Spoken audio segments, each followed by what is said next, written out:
O iceberg dos Looney Tunes. Nível 1. A superfície. Merrie Melodies. Olha, quem já assistiu Looney Tunes lembra que de vez em quando aparecia um episódio de nome diferente, os Merrie Melodies. Mas ninguém nunca soube explicar o porquê desse nome, e agora eu vou explicá-lo. Bem, pra quem não sabe o desenho nos anos 30, eles eram feitos para vender músicas, pois a Warner na época tinha comprado uma biblioteca gigantesca de músicas. E eles usavam tanto nos Looney Tunes, tanto nos Merrie Melodies. A única diferença é que nos Looney Tunes eles tinham que usar apenas um trecho da música que eles queriam vender. Já nos Merrie Melodies eles usavam a música toda. Mas depois disso eles não precisavam mais dessa estratégia porque eles podiam vender as músicas de muitas outras formas diferentes. Então no final Merrie Melody e Looney Tunes acabaram virando a mesma coisa, só que com nomes diferentes. Chuck Jones. Esse cara é foda. Pra quem não conhece, o Chuck Jones foi um grande animador nos Estados Unidos. Ele por muito tempo trabalhou em grandes projetos dos Looney Tunes, e ele também foi responsável por colocar o Patolino junto do Pernalonga nos desenhos. Além disso, ele mudou a personalidade dele. O Patolino antigamente era muito mais maluco e vivia atormentando o Gaguinho, que era meio quieto e tímido, solitário. E depois ele se tornou um cara totalmente ganancioso e muito narcisista em alguns momentos, fazendo de tudo para deixar os outros para trás para conseguir o que ele quer. Chuck Jones nasceu em 1912, trabalhou na Warner até os anos 90 e faleceu em 2002, deixando seu legado e sendo considerado como um dos maiores animadores de todos os tempos, é claro, na minha humilde opinião.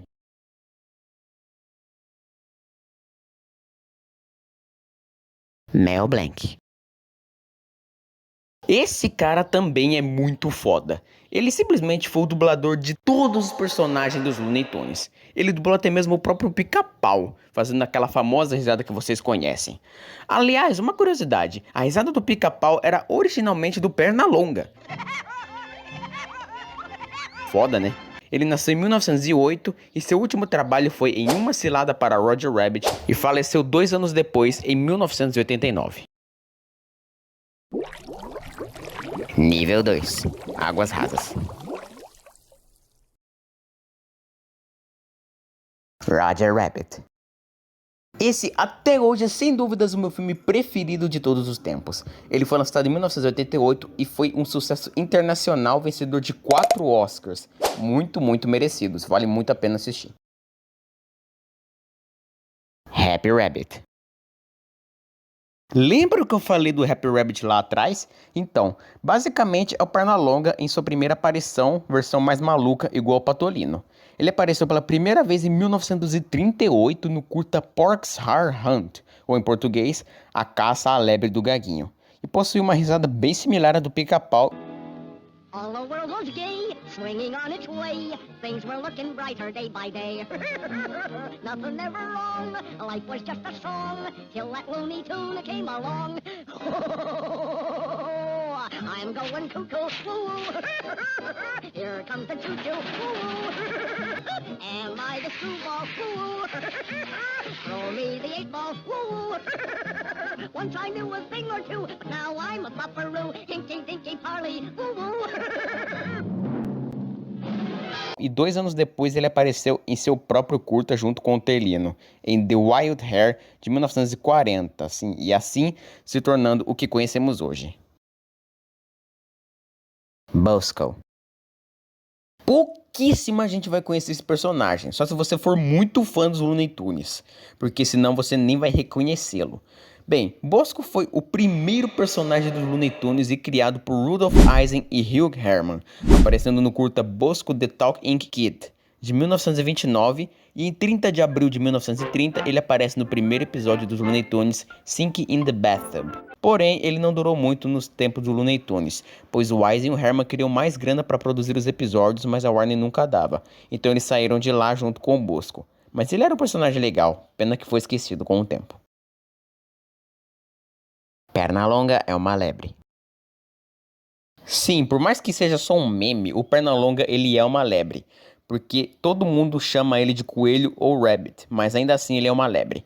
Simplesmente porque as lebres têm orelhas maiores e a cara mais pontuda e o corpo mais magro que os coelhos, que são mais gordinhos e as orelhas um pouco mais pequenas.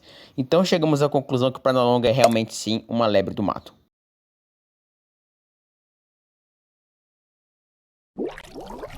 Nível 3. As profundezas. Hortelino gordo. Você já deve conhecer essa imagem do Hortelino, até porque sim, por algum motivo ele já foi gordo, e isso é muito estranho. Mas foi temporário, tipo só em 2 episódios, Wabbit Trouble e The Wacky Wabbit. Depois ele retorna a ser magro, mas ainda assim foi uma fase estranha desse personagem. Big Chungus.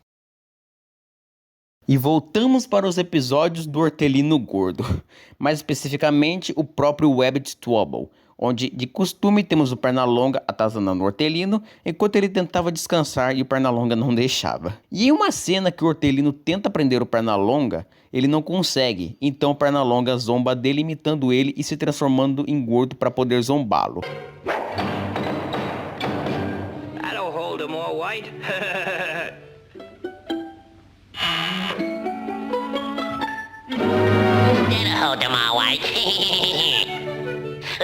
E anos depois isso virou um meme grande na gringa. Então, o que era só uma cena de um episódio comum do desenho acabou virando um grande meme da internet, aparecendo até no próprio Space Jam 2. Cê é louco. Antinazi. Provavelmente na edição eu vou ter que censurar essa palavra porque o YouTube não aceita muito bem ela, mas nos anos 40 o nazismo estava dominando o mundo inteiro. E por isso era cheio de propaganda de guerra por todos os lados. Se você fosse vivo naquela época nos Estados Unidos, você provavelmente ia ver muitas delas.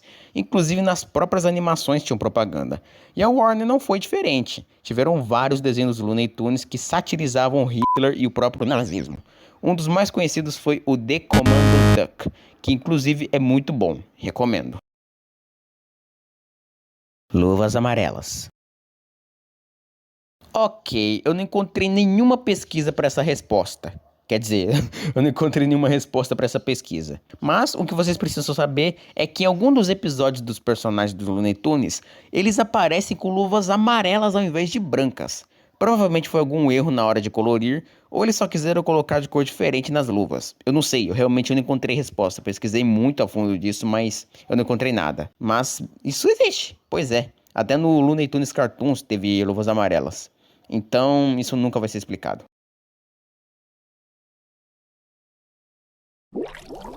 Nível 4.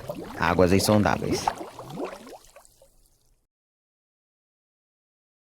Personagens esquecidos. Gato Beans foi um personagem esquecidíssimo, assim como o próprio Bosco. Ele apareceu em pouquíssimos episódios durante 1935 até 1936. Então, se você teve a sorte de assistir um episódio nele, parabéns, você é uma pessoa rara. E outro personagem esquecido foi o Buddy, que por muito tempo foi o único personagem dos Looney Tunes. E novamente, se você teve a sorte de assistir algum episódio dele ou do próprio Gato Beans, você é realmente 1% da população fã de Looney Tunes. Puss in Booty. Puss in Booty foi o último episódio em preto e branco dos Looney Tunes. Porque desde que a Disney lançou o curta Flowers and Trees, em 1932, todo mundo só queria ver desenhos coloridos. E a Warner já tinha começado a fazer episódios coloridos com os Merry Melodies. Já os Looney Tunes foi a partir do episódio The Hip Cat, em 1942, e Puss in Booty foi o último episódio dessa era das produções em preto e branco da Warner Bros.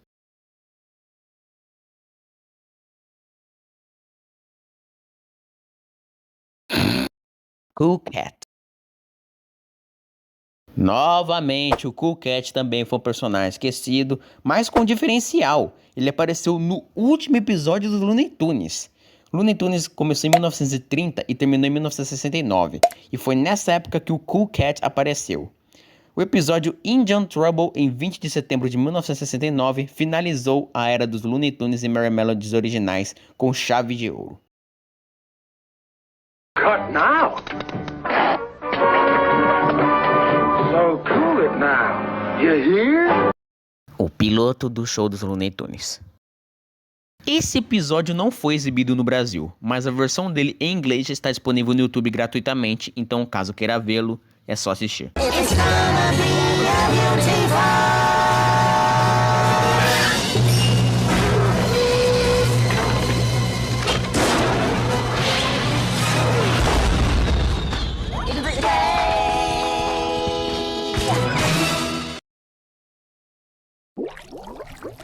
Nível 5. A escuridão total.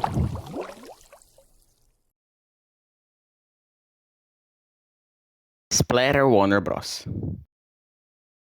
Ok, nós agora chegamos na parte mais pesada de todo esse vídeo, porque essa parte contém gore, então se você é sensível ou tem gatilho com isso, recomendo que pule para essa metade do vídeo. Bem, basicamente Splatter Warner Bros. É um curta de vídeo gore de vários desenhos antigos, como Tom e Jerry, Pica-Pau, até o próprio Pernalonga. Sabe aquelas cenas violentas dos desenhos animados que normalmente não contém nada pesado? Pois é, nesse vídeo tem. Algumas cenas onde os personagens são baleados, cortados ou explodidos estão incluindo sangue nessas partes.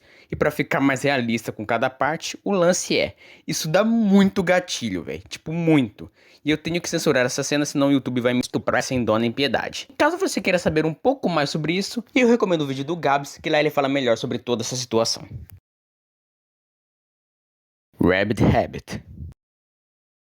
Rabbit Habit é um curta lançado em 1975 por Steve Peck, e lá ele fala sobre drogas, e na história do curta, ele nos apresenta o Hortelino, que é um homem traficante de drogas, e ele tenta vender as suas drogas para um viciado, no caso o Pernalonga. Mas quando o Patolino pega a sacola, ele vende para o Eufrazino, e com o decorrer do tempo, as coisas pioram cada vez mais, e isso surge no final, que tem uma daquelas famosas sacadas geniais do Pernalonga, e assim acaba o curta. So long as Hanna-Barbera don't catch up with us.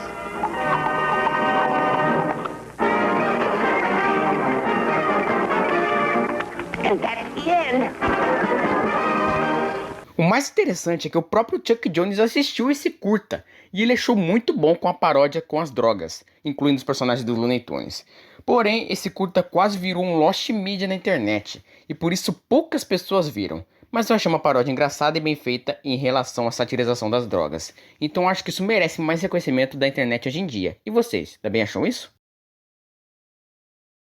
Gaguinho xinga. E chegamos na última parte desse iceberg e que eu decidi deixar pro final, que é o Porky Swears. Este é um curta que literalmente foi um lost media por muitos anos e só foi descoberta pelo público lá nos anos 1960. O curta se chama Breakdowns of 1939, que é basicamente um curta aleatório que a equipe da Warner fez na época apenas pela zoeira.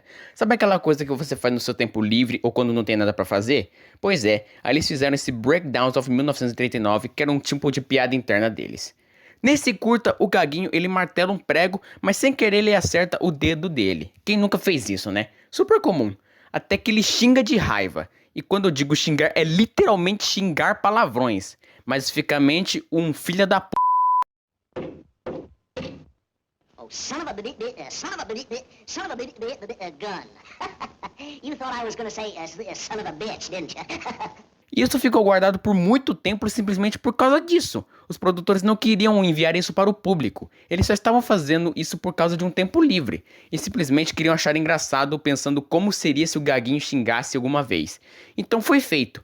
Mas só que depois de muito tempo eles mostraram para nós porque não havia necessidade de ficar guardado aquilo por tanto tempo. E o pior é que o curta é realmente engraçadinho, dá uma vontadezinha de rir quando você assiste. Só não me pergunte sobre o alce no começo que depois fica de costas para nós. Isso eu realmente não sei explicar o porquê.